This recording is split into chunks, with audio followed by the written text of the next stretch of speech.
It was one of the boldest lies ever told on a Hollywood set, and it changed the trajectory of a young actress's entire career. Yvette wasn't even 18 when she walked onto the set of The Time Machine in 1960. She told the studio she was. She had to. And as it turns out, that gutsy fib didn't just get her the part.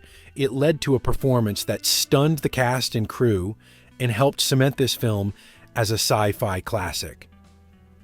Based on H.G. Wells's legendary 1895 novel, The Time Machine was brought to the screen by visionary producer-director George Pal. Known for pioneering stop-motion animation in films like Puppetoons, Destination Moon, and When Worlds Collide, Pal was a Hungarian émigré with a flair for bringing futuristic fantasies to life. He had been trying to get Hollywood interested in a faithful adaptation of Wells's story for years, fighting uphill battles with studios that considered the material too cerebral or too costly. But it wasn't until MGM's British division warmed up to the pitch that the gears of cinematic time finally began to turn. Pal cast Rod Taylor as the unnamed time traveler, whom the script dubs George, as a nod to both the director himself and the original author, H.G. Herbert George Wells. Taylor, an Australian actor with rugged good looks and a commanding screen presence, had already shown range in earlier roles, including opposite Debbie Reynolds in The Catered Affair. This project, though, gave him center stage. He was all in from day one, even studying Pal's storyboards and rough illustrations during long lunches before the cameras ever rolled. His portrayal of the time traveler blended optimism, intellectual curiosity, and moral conviction, qualities essential to the role. Joining him was Alan Young, who had recently made a name for himself on The Alan Young Show. Pal cast him in a dual role as George's loyal friend, David Philby, and his distant descendant, James. Young's warm, earnest performance grounded the film's more philosophical elements in relatable human emotion.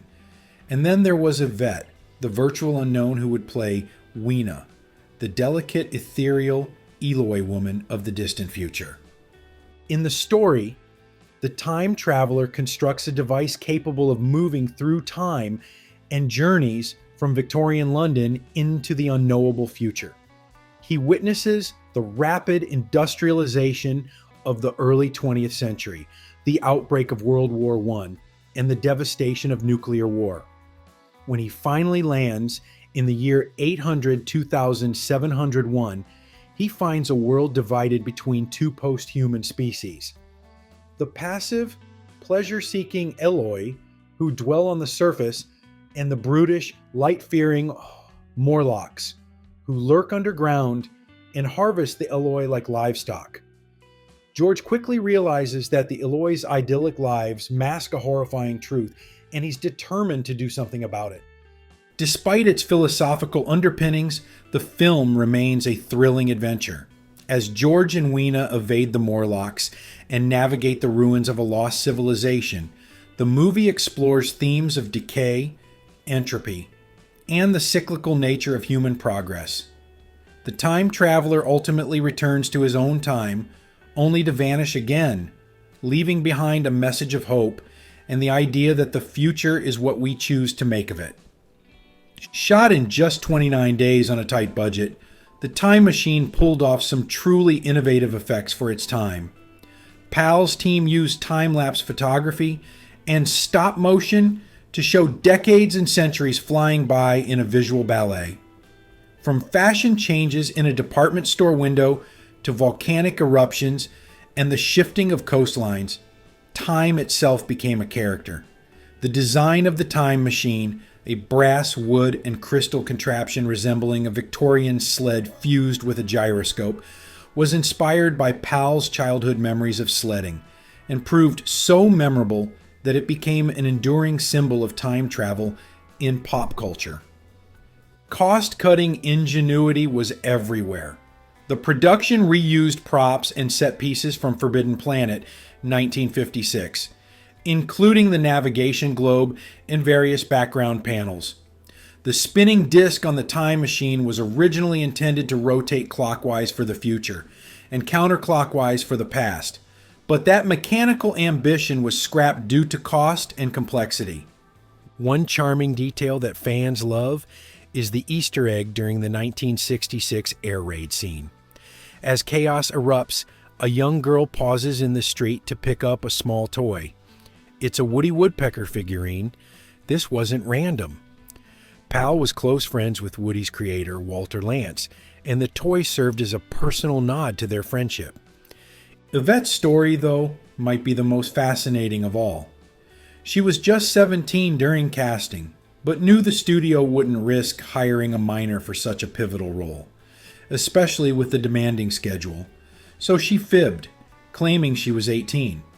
George Pal, captivated by her innocent screen presence and natural charm, cast her immediately. At first, it was obvious she was green. She had no previous acting experience, and it showed. In early scenes required multiple takes. But something remarkable happened. As filming progressed, Yvette blossomed. She absorbed the craft quickly, learning from Taylor, Young, and Pal himself.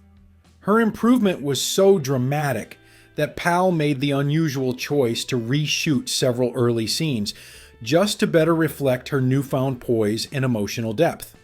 By the end of the shoot, the cast and crew were amazed. The same young woman who had struggled with her lines just weeks earlier was now delivering a haunting, poignant performance that anchored the film's emotional core. Critical reception was mostly positive, with praise for Rod Taylor's performance, the dazzling visuals, and the film's thoughtful adaptation of Wells's ideas. At a time when the world was gripped by Cold War fears, nuclear nightmares, and space race dreams, The Time Machine struck a resonant chord. Its depiction of humanity's potential for both progress and regression felt chillingly real. And of course, it won the Oscar for Best Special Effects, well deserved for its groundbreaking visual storytelling. Over the decades, the film has grown in reputation. It inspired a 1978 television adaptation and a 2002 remake starring Guy Pearce, though neither matched the impact of the original.